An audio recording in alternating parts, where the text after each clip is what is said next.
Please, let's occupy the front seats.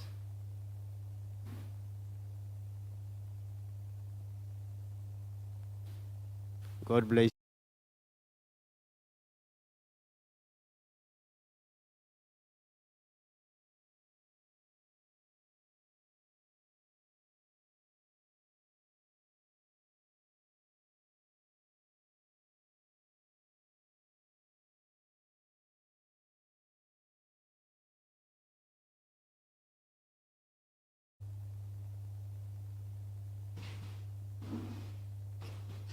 Praise the Lord. Good morning to every one of us in Jesus' name. We have been taken through the study taken from 1 Samuel chapter 11, verse 1 to 15, the defeat of the Ammonites. We would like to find out if there are questions based on the study, the defeat of the Ammonites.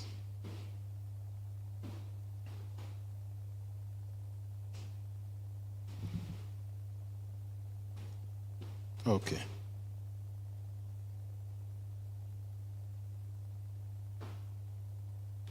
Now, yes, please. Did I see a hand? Okay. So, yes, go ahead.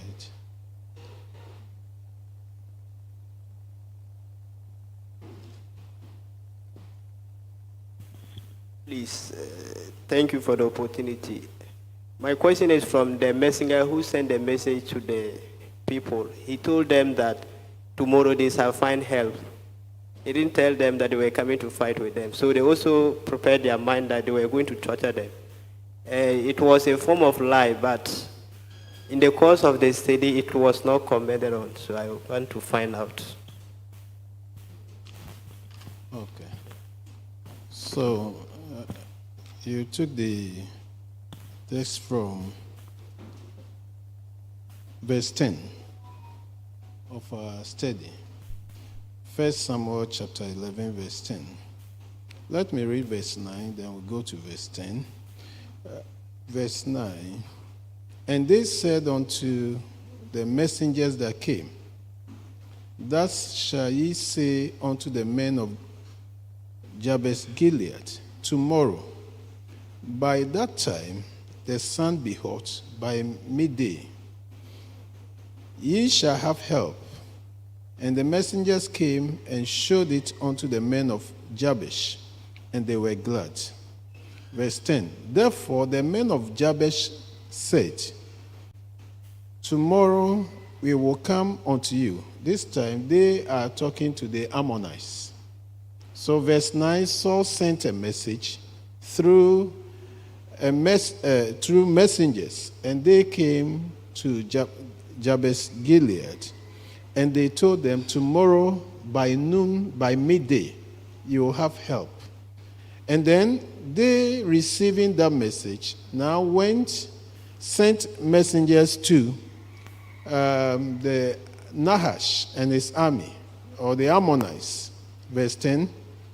So the men of Jabesh said, Tomorrow we will come out unto you, and ye shall do with us all that seemeth good unto you. Verse 11, And it was so on the morrow that Saul put the people in 3 companies, and they came into the midst of the host of the army, the host in the morning watch, that is between 2 a.m. and 6 a.m. Then it tells us, and slew the Ammonites until the heat of the day, and it came to pass that they which remained were scattered, so that 2 of them were not left together. In the military or in warfare, there are strategies that opposing armies employ, okay, or deploy. So if you look at what they did, you have given us a message. We have told you, give us a week, 7 days. At the end of the 7 days, we will bring you a word as to what our decision will be. So now, Saul had assured them, the nation is behind you. Although you people of Jabesh Gilead, if you read Judges chapter 21, you saw that if you read verse 8 and verse 9 in particular, or the whole 21 verse 1 to 12, these were the people that the prophet that left took the strange wife, and then the wife departed and brought the wife on its way. It was late in the night. They decided to sleep at a place. And when it got to then, the men there messed up with the lady. The lady died in the process, and so divided the lady's body into 12 and sent 1/12 or a part to fraction to each of the 12 tribes of Israel. And then they gathered together that, no, we have to fight against Benjamin. The first fight, the nation Israel lost. The second time, but the third time, they killed virtually every male in the tribe of Benjamin. And so these people now ran away, and they got to a point they just felt that, no, it's like we have lost a tribe. So bring the tribe back to us. Let's do something so that that tribe will not extinct. So what they did was that now they gathered this. But when they were gathering them for war, the men of Jabesh Gilead said, we will not take part in the war. You have your war, go and fight it. And so they said that, okay, now we need wives for these men of Benjamin. So let's think about a strategy. So they said that, okay, which tribe or which city didn't come to help us in the battle?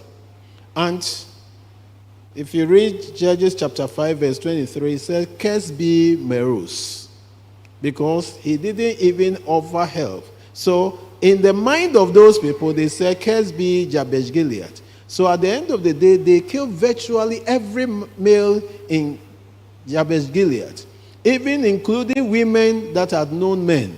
And so they brought the virgins, and then the men of Benjamin took them as their wives. And so if you look at Jabesh Gilead, it was depleted. It was weakened. They had nobody to look up to actually, if you want to talk about men, where are they? And so when the message came, they said, give us 7 days. We will think about it. Oh, we will subject ourselves to you. He said, no, but I will pull your right eyes. Every man, you will lose your right eye. When you take the right eye, okay, in the Bible, when you say the right hand of the Lord, that is the hand of power. So if you take out the right eye, it's like the eye that sees very well has been taken what? Away. So you have impaired the army. The army is weakened. The army is humiliated. And so what happened was that, okay, if that is the case, then if you want to pull our right eyes, you say you want to take us as servants, we oblige. We submitted. But for our right eye, give us a week. So when the message came to Saul, Saul had gone back to his business of farming, taking care of animals. Saul forgot himself that he had been made king. And so he went back to his former business, and he saw that the people were wailing and weeping, and said, I just want to hear what is going on. And so he heard that, no, these people, you know what? This is the message they have brought to us, that Ammonites, under their leader Nahash, said that he wants to plug out their right eyes. Every male that can go for war. And he sent a message, tomorrow by this time help will come to you. And are you here? Maybe you are going through one thing or the other. The Lord said you will get help. There is help on the way. And truly, help came. Now, this man Saul had to devise strategy. The strategy is that let's send a message. Go tell them that you will submit all right. We will come out to you. We will come out tomorrow. We will come. Because we said we will come to you. So we'll come out. But as to whether we are coming to submit ourselves to you so that you pull out our right eyes, that one is left to us. So we will come to you tomorrow. But, he told them certain things that we will come tomorrow. They went to them, by noonday we will come. But he says, tomorrow we will come out unto you, and ye shall do with us all that seemeth good unto you. What did they tell Nahash? Verse 10. We will come out. Is that not the case? But we have our strategy at the back of our minds. Now they went, and what they did was that they now invaded them in the night. So look at it. And it came to pass, verse 11, and it was so on the morrow that Saul put the people in 3 companies. And they came in the midst of the host in the morning watch. This morning watch, when we say morning watch, in the Old Testament, the night was divided into 3. So you have morning watch. So you have from 6 to 6, that is the night. So you have the midnight, which is just 12 to something. Okay? So you start from 6 to 9, then you continue like that. Then, here what happened was that between 2 a.m. and 6 a.m., now they invaded the people. Because we are relaxed. They will come unto us. They will pull out their eyes. And we will come. But Saul learned from Gideon that I'm going to divide the army into 3. You will tackle them from here. You will tackle them from here. You will tackle them from here. My brothers and sisters, there is a strategy they use. They adopted, and that yielded the victory. But when we are dealing with ourselves as believers, our yea should be yea, our nay should be nay. Because in 1 Corinthians chapter 11, 1 Corinthians chapter 11, can we read there before we come back here? 1 Corinthians chapter 11. We need to, whatever that was written aforetime was written for our admonition. So you don't go and tell a believer, I will do this, then the next day you change it. Oh, you see, it is in the Bible. Because these people did the same thing. And so I can do that. No, you and I cannot do that. I said 1 Corinthians chapter 11. Okay, let's read. Am I there? Okay. Whatsoever was written aforetime was written for admonition, upon whom the ends of the world are come. I'm not seeing my verse. Chapter 10. Thank you very much. Chapter 10, verse 11. Let me read verse 6 first.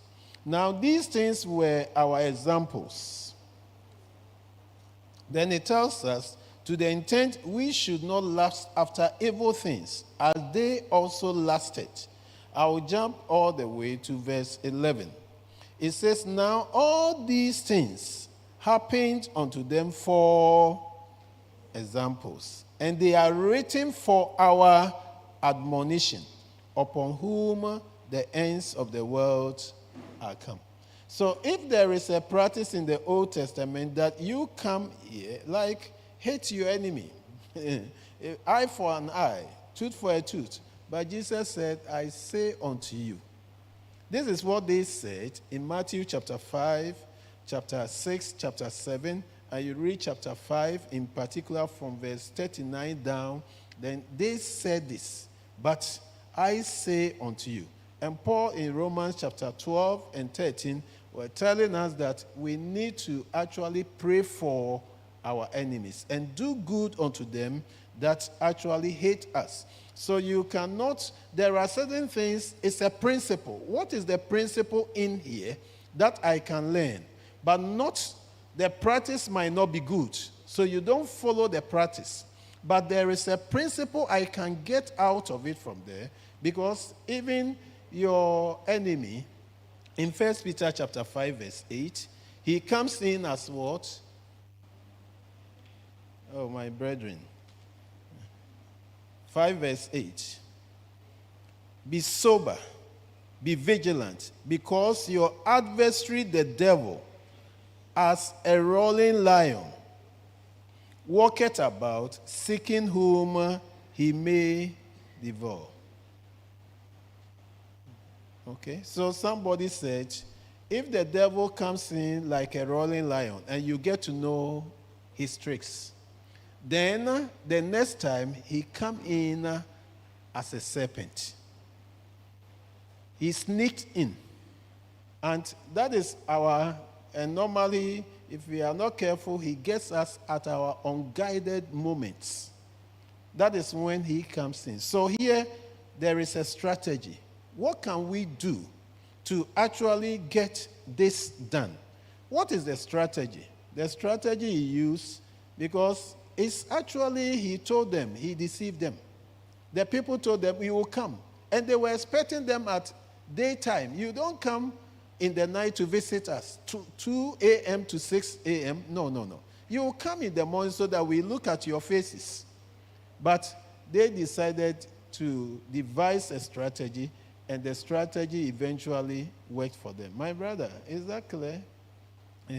So we are going to write exam. This course, everybody knows this, but what is your strategy? To be able to really, like this week, you might have maybe 3 courses or 2.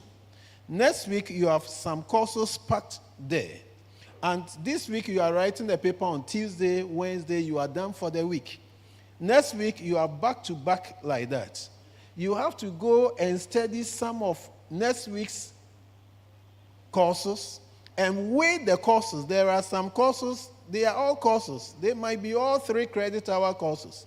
But you see that this course is 3, but it's like a gargantuan. So I have to approach this one and study some of it as to get a buffer, so that that thing will serve as a springboard when I get to next week. But if you say that, oh, I have this one, and some of us will relax, whilst others are adopting some strategies. So we need to look at those things, and I pray God will help us. Now, I've virtually told the whole story that we have before us, and then when you look at it, now Saul gained, when the people saw that now our king has brought us victory, what was their request in chapter 8? We need a king who will take us to war and lead us to victory. So their request was granted. So when you look at chapter 12, verse 1, when all these things happened, what was the message of Samuel to them? And Samuel said unto all Israel, behold, I have hearkened unto your voice in all that ye said unto me, and have made a king over you. And now behold, the king walked before you. So now, so Saul was confirmed. He was privately anointed in chapter 10.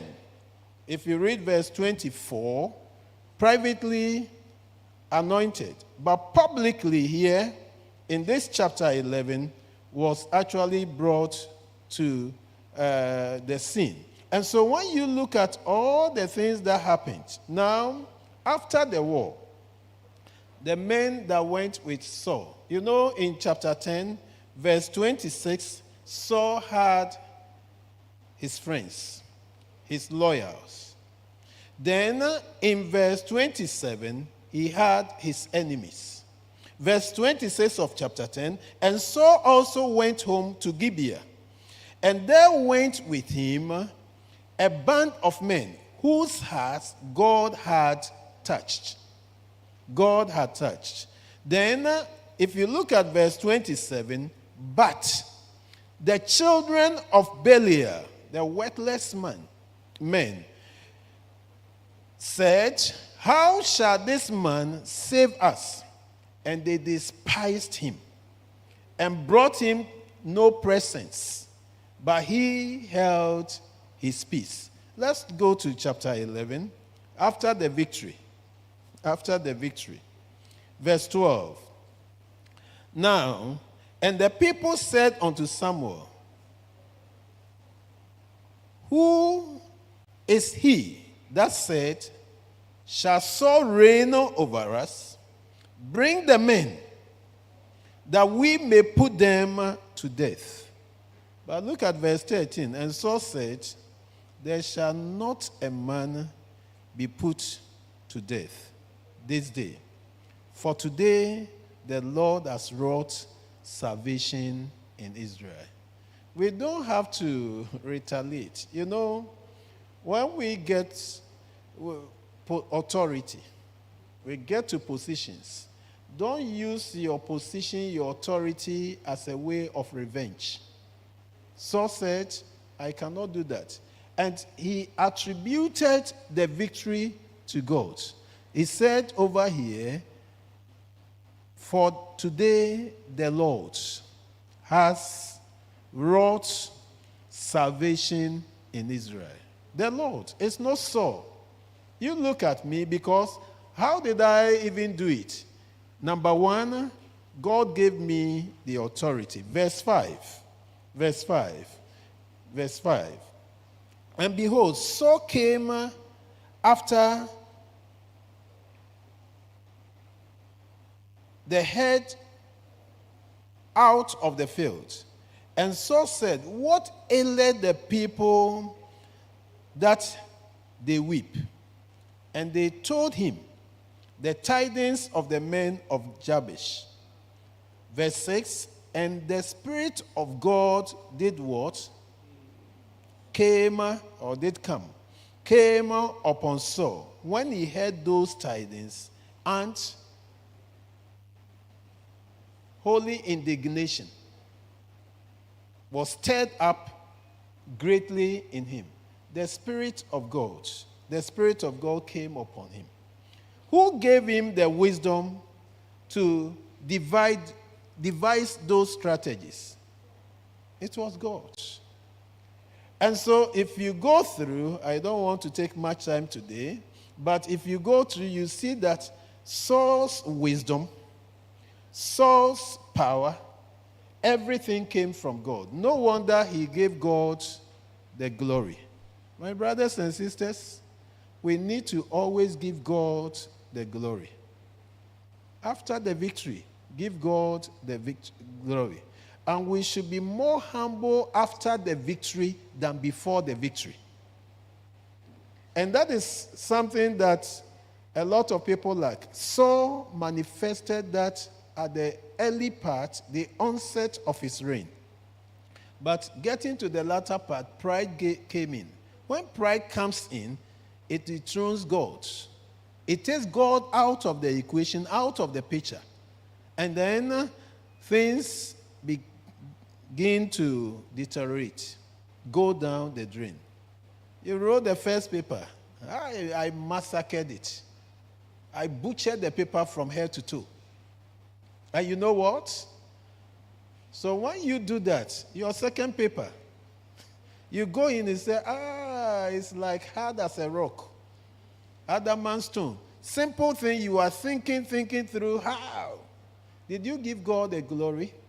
Let's always give God the glory. That's why a man of God said, we should be more watchful after the victory than before the victory.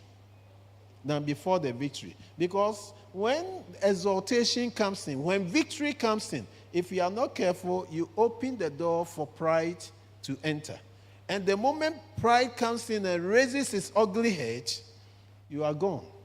You are gone. I pray that will not be our story in Jesus' name. By way of summary, what do we see over here? Number one, in this chapter, we see sorrowful message.